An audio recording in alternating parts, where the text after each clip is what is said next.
साल 2005 जब आदिवासी बहुल छत्तीसगढ़ के बस्तर जिले में सरकार और सिस्टम ने एक ऐसी रणनीति अपनाई थी जिसमें आम लोगों के हाथों में हथियार थमा दिए गए थे और उन्हीं लोगों को अपने ही इलाके के लोगों के खिलाफ खड़ा कर दिया गया था। और अपनी नाकामी छुपाने के लिए इस ऑपरेशन को जन आंदोलन कह दिया गया था। एक तरफ नक्सली, दूसरी तरफ सरकार और सिस्टम, और बीच में फंस गए वो लोग जिनका राजनीति या फिर वॉर से कोई लेना देना नहीं था। यही कहानी है सलवा जुडुम की। छत्तीसगढ़ का बस्तर इलाका, जहां घने जंगल, पहाड़ और आदिवासियों की एक बड़ी आबादी जो कि लगभग 70% है। आज़ादी के बाद भी लंबे समय तक ये इलाका देश के बाकी हिस्सों से अलग थलग रहा। यहाँ रहने वाले आदिवासी पीढ़ियों से जंगल, जमीन और स्थानीय संसाधनों पर निर्भर थे और कई मायनों में सरकार का विरोध भी करते थे, खास तौर पर जब बात जंगल काटने या फिर जमीन अधिग्रहण की होती थी।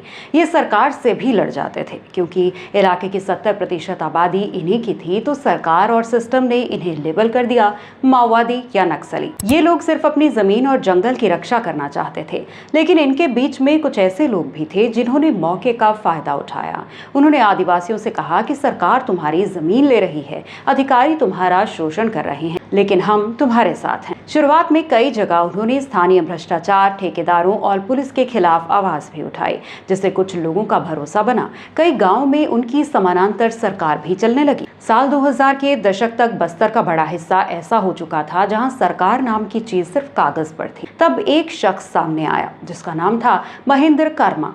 ये बस्तर के प्रभावशाली आदिवासी नेता थे, स्थानीय राजनीति का बड़ा चेहरा भी थे। वो इलाके को अच्छी तरह से जानते थे। वो देख रहे थे कि अगर बस्तर की राजनीति में चमकना है तो माओवादियों को ठिकाने लगाना जरूरी है, क्योंकि ये लोग जिन्हें माओवादी कहा जाने लगा था वो किसी भी सूरत में जंगल काटने और जमीन अधिग्रहण के खिलाफ थे, जिस वजह से चुनाव, सड़क निर्माण, सरकारी काम सब कुछ रुका हुआ था और इसी वजह से वहां कोई नेता टिक भी नहीं पाता था।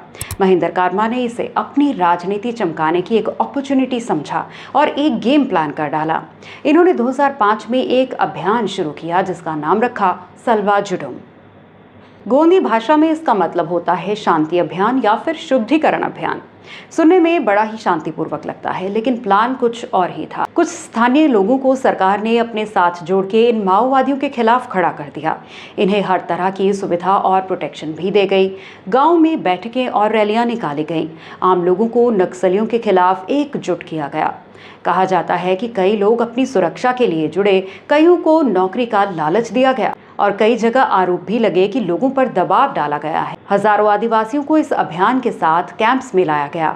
उनमें पुरुष भी थे, महिलाएं भी थीं। महिलाएं अक्सर कैंप सपोर्ट, खाना व्यवस्था जैसे कामों में दिखीं, लेकिन कुछ इलाकों में महिलाएं पेट्रोल करती भी नजर आईं। और इन कैंप्स में लाए गए लोगों को बिना किसी परीक्षा या एलिजिबिलिटी के ही स्पेशल पुलिस ऑफिसर यानी कि SPO बना दिया गया। उन्हें हथियार चलाने की बेसिक ट्रेनिंग दी गई, जैसे राइफल चलाना, जंगल में पेट्रोलिंग करना, संदिग्ध गतिविधि पहचानना। कई लोगों ने पहली बार बंदूक देखी थी, कुछ को बेसिक यूनिफॉर्म भी दी गई। ये कोई प्रोफेशनल फोर्स नहीं थी, बल्कि ये स्थानीय लोग थे जिन्हें महेंद्र कर्मा और कुछ और अधिकारियों ने संघर्ष का हिस्सा बना दिया था। इन SPOs को अधिकार दिया गया कि जहां कहीं भी माओवादी गतिविधि दिखे ये गोली चला सकते हैं, किसी को भी मार सकते हैं। यहीं से बस्तर की सबसे दुखद तस्वीर उभरने लगी थी। एक ही गांव के लोग दो हिस्सों में बंटने लगे थे, कोई माओवादियों के साथ, कोई सलवा जुडुम कैंप में। लेकिन अखबारों में तो ये एक शुद्धिकरण अभियान था जिसके हीरो थे महेंद्र कर्मा।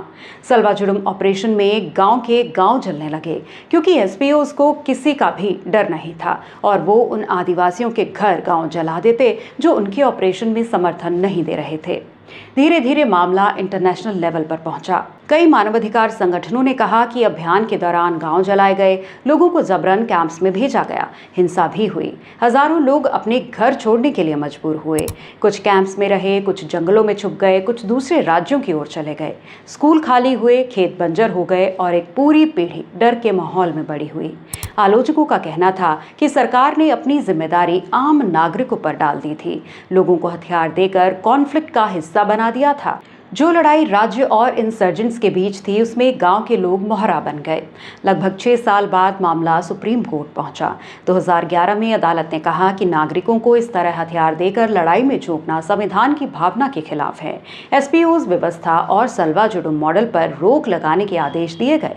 आधिकारिक तौर पर यह अभियान खत्म हुआ, लेकिन कहानी वहीं खत्म नहीं हुई। 2013 में दड़भा वैली अटैक हुआ। माओइस्ट ने एक राजनीतिक काफिले पर हमला बोल डाला और इसी हमले में महेंद्र कार्मा मारा गया। इसे कई लोगों ने सलवा जुडुम के दौर की प्रतिशोधात्मक कार्रवाई भी माना। आज भी बस्तर में सलवा जुडुम एक याद है, उजड़े हुए घरों की, बंटे हुए परिवारों की, बंजर जमीनों की, भाई भाई की दुश्मनी की। ऐसे कई ऑपरेशंस हैं जिनमें शांति के नाम पर कई परिवार और कई गांव के गांव उजड़ गए।